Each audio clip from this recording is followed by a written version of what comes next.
Hello, this is Mike Sanders from NTI, the leader in helping Americans with disabilities and disabled veterans back into the workplace. I'm joined today by Team Cleveland, who's going to be representing the United States in the very first Cybathlon, which is being held in Zurich, Switzerland. The Cybathlon, it's an event where the latest in adaptive technologies will be showcased. I'd like to thank Team Cleveland for joining us today in between the test preparations for the event. Who do I have with us today? Sitting around the table, we have Dr. Triolo, who's our principal investigator, Kevin Fogliano, who's a biomedical engineer, Michael McClellan is one of our pilots, Mark Monk is one of our pilots, and Paul Marasco is our race mechanic. Thank you so much, everyone, for joining us today. I really do appreciate this. I figure the work that you're doing and your involvement with the Cybathlon to showcase what technologies exist out there, it's so important, and I think that the rest of the world would love to know about what you're doing. Mike, can you tell us a little bit about your organization? Sure. At NTI, we place Americans with disabilities and disabled vets back into the workplace. We're one of the largest employment networks in the United States.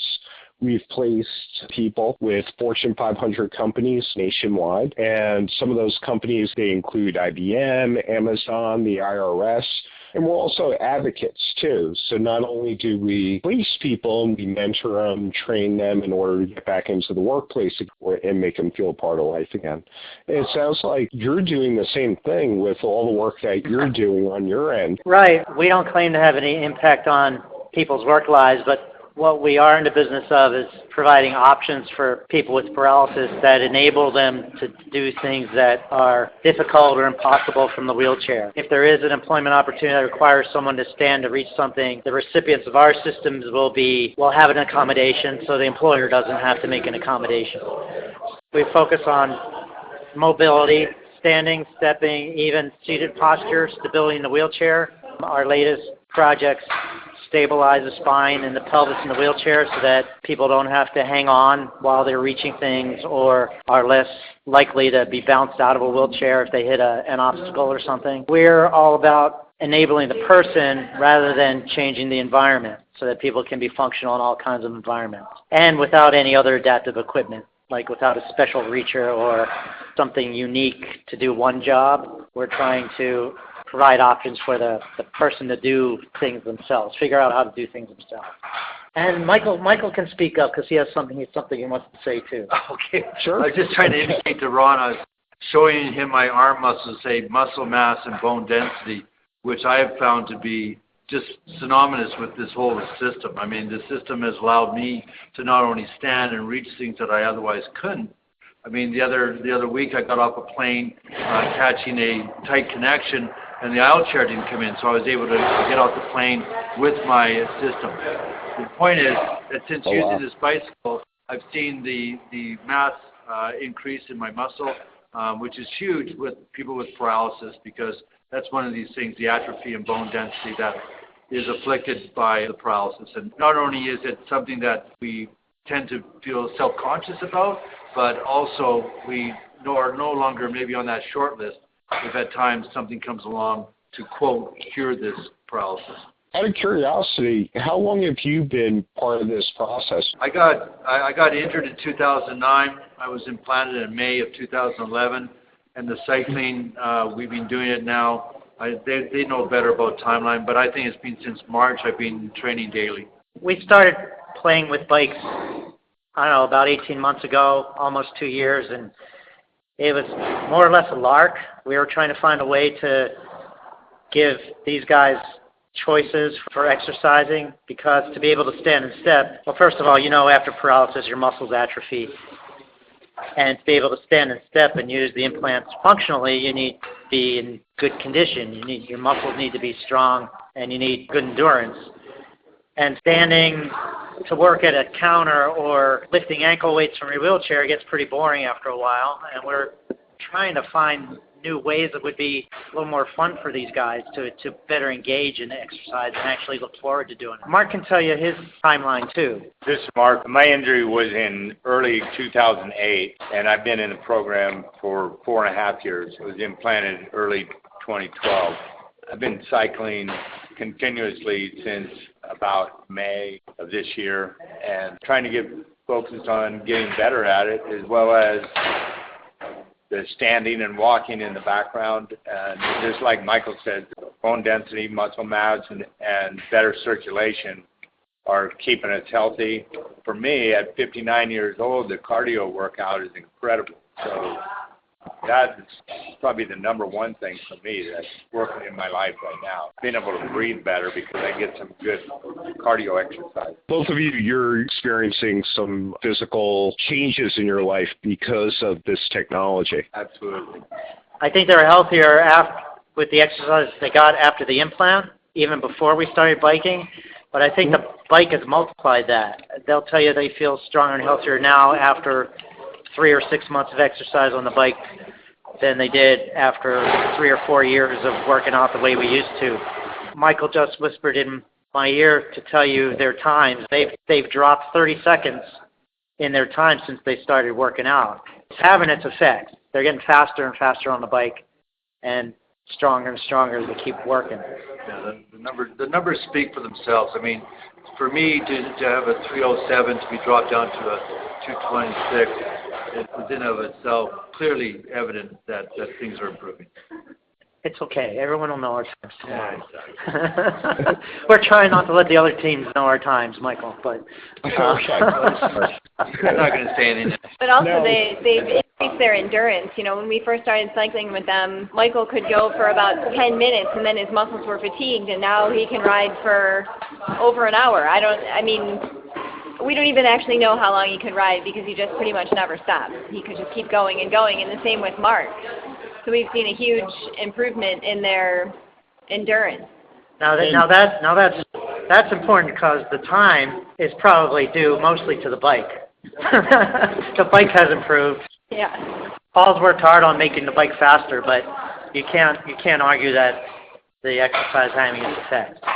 So for those who are not familiar with the technology that Team Cleveland is bringing to the Cybathlon, can you tell us a little bit more about that technology and the implants that you've had?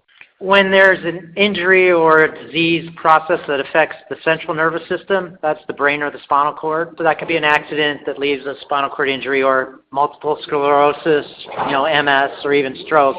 If those diseases and that injury if it doesn't affect the nerve that connects the spinal cord to the muscle, if it doesn't affect the peripheral nervous system, then those nerves can be excited with small amounts of electricity. I mean, we're talking tiny, tiny currents. So once you excite the lower motor neuron, that causes the paralyzed muscle to contract. What we do is coordinate the actions of a lot of muscles to get a useful movement out of the whole limb. So that stimulation, that neural stimulation, is delivered in our system by an implanted pulse generator. You can think of it like a pacemaker for your leg muscles, your skeletal muscle, instead of your heart muscle. So that implant is about the size, half the size of my cell phone. It doesn't have any batteries, and it gets its power and its command signals, its control signals from an external, a small wearable computer. That's probably about 3 times as big as my cell phone. So that external controller talks to the implant with a transmitting coil that's taped over the skin and tells the stimulator which muscles to fire when and how strong. The stimulation is delivered to the nerves by electrodes that are either wrapped around the nerve or inserted into the muscle near the nerve during the implant procedure. So the surgery takes about 8 hours, and that's probably the least important part, but the thing most people get hung up on. The most important part is what you do afterwards, the exercise and rehab you go through. So that's the system in a nutshell. We've been focusing on this. Well, I started at Case Western in 1994. And we've gone from systems that can control 8 muscles to 16 muscles. Mark has 2 implants. He can activate up to 24 muscles. And as I said before, we focus mostly on standing and stepping for functional activities like transferring out of your wheelchair onto the toilet or standing to reach things from a high cabinet.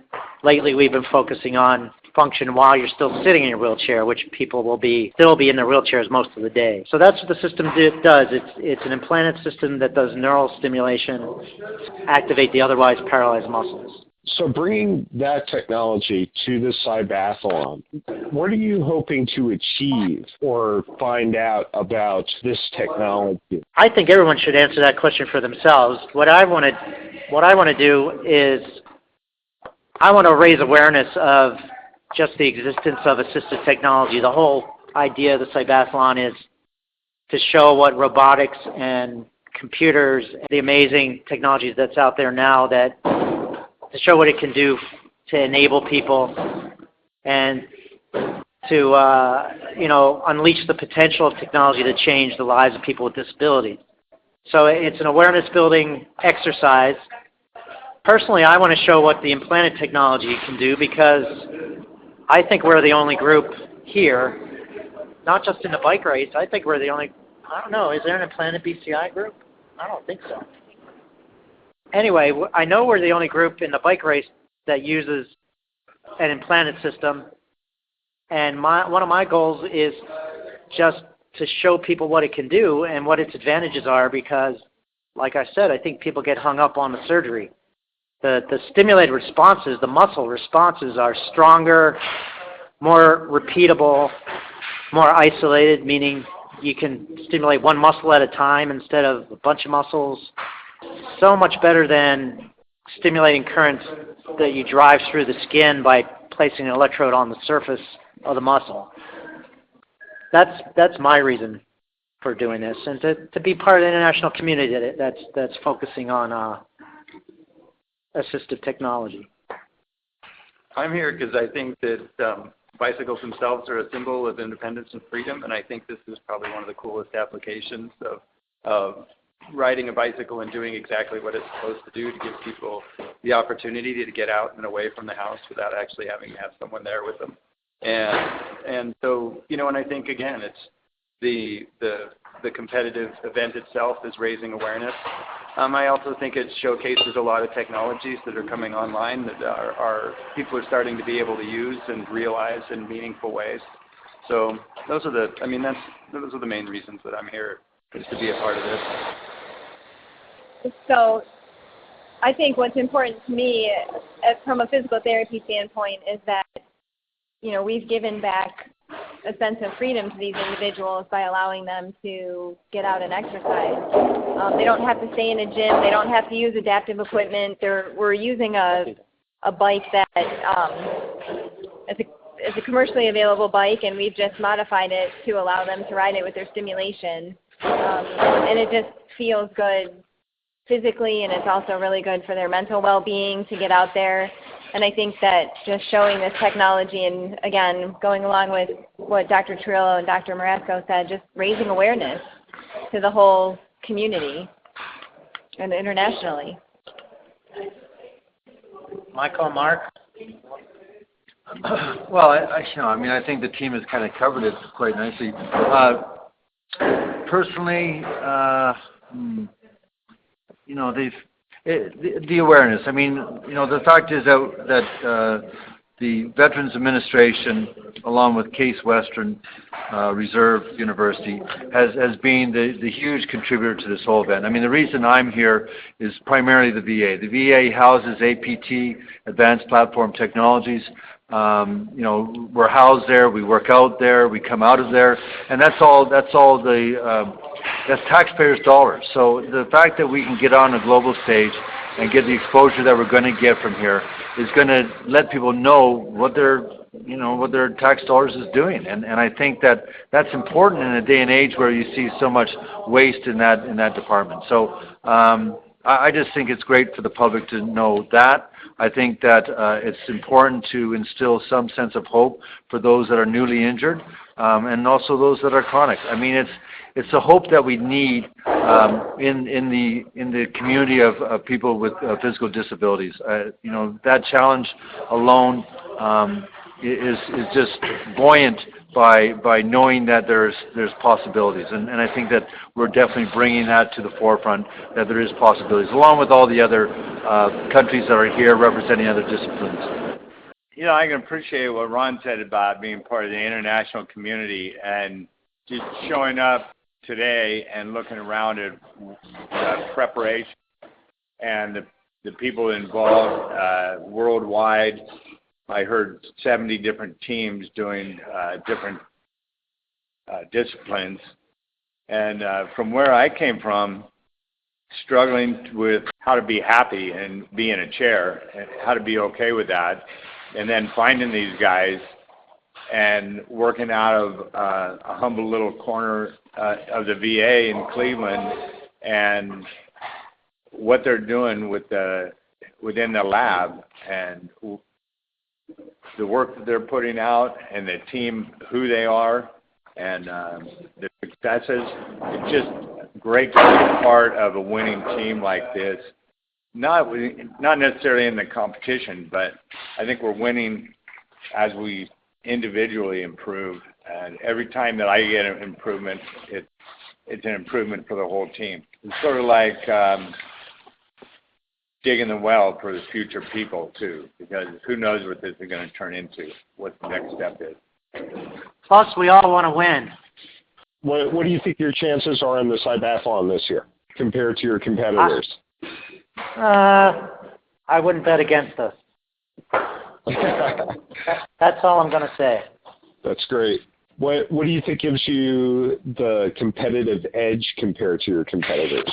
Well, I think the conditioning of our pilots, some of the other people we've talked to over the past 2 days, have not been riding as long as they have.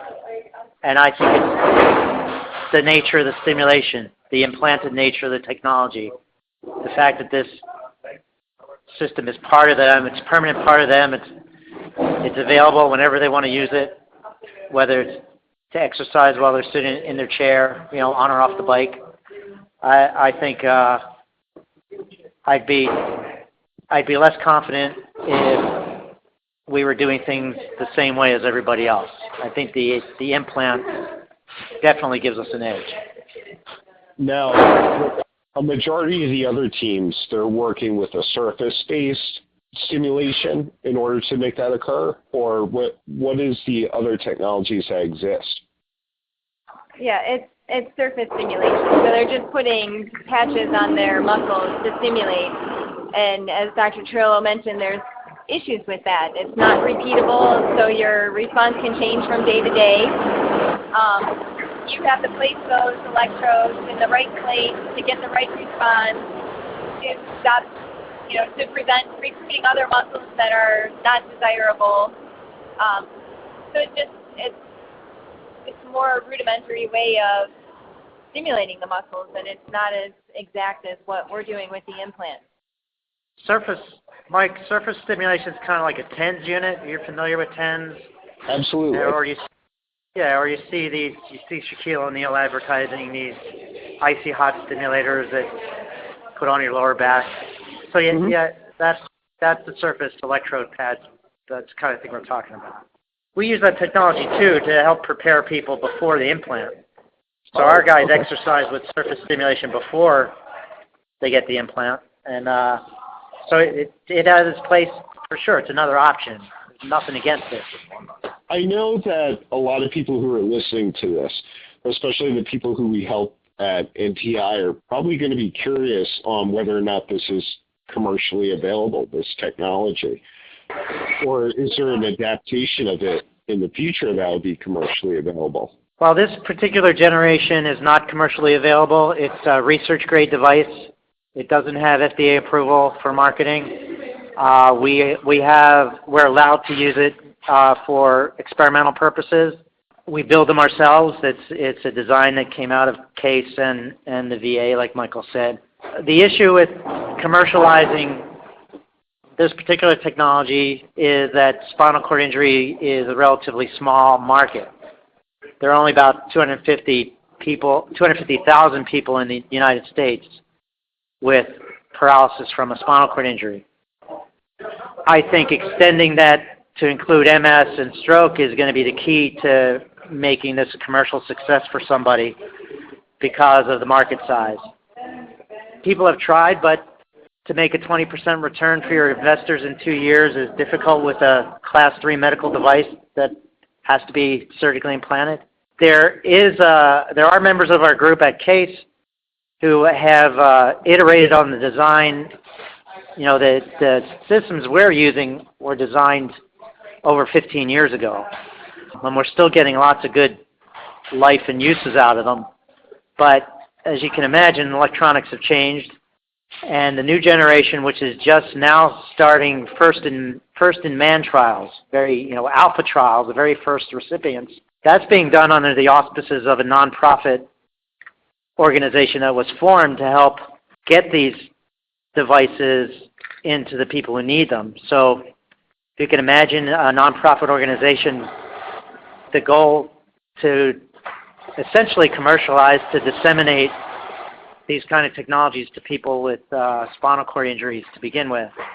That may be a different model to break into the commercial world than, sort of the standard small company and angel investor model. I would encourage people to stay tuned. We're not there yet. And if they want to stay tuned, what's the best way to do that? Well, I guess I'll refer people to our website. It's aptcenter.org. If anyone's interested in finding out what studies we offer, I can't recruit for any specific study on the phone, over the phone like this. Our trials are listed on clinicaltrials.gov, so there are internet resources out there. I would just try to work the information network that people have, scan the internet, and I'd be happy to refer people other places if they want to contact me personally. I want to be aware of all your time. I know that you're busy getting prepared for the Cybathlon for tomorrow. Are there any questions, any additional questions that you wish I would have asked, or any final comments? I'm good. Kevin, you have anything? Anything else? Parting comments? Let's just say, go Team Cleveland. I just want to say thank you for joining us today. We really appreciate the time you spent with us. You're welcome. The games are going to be streamed live. Okay. Thanks, Mike. Okay. All right. We'll be rooting for Team Cleveland, and best of luck to you.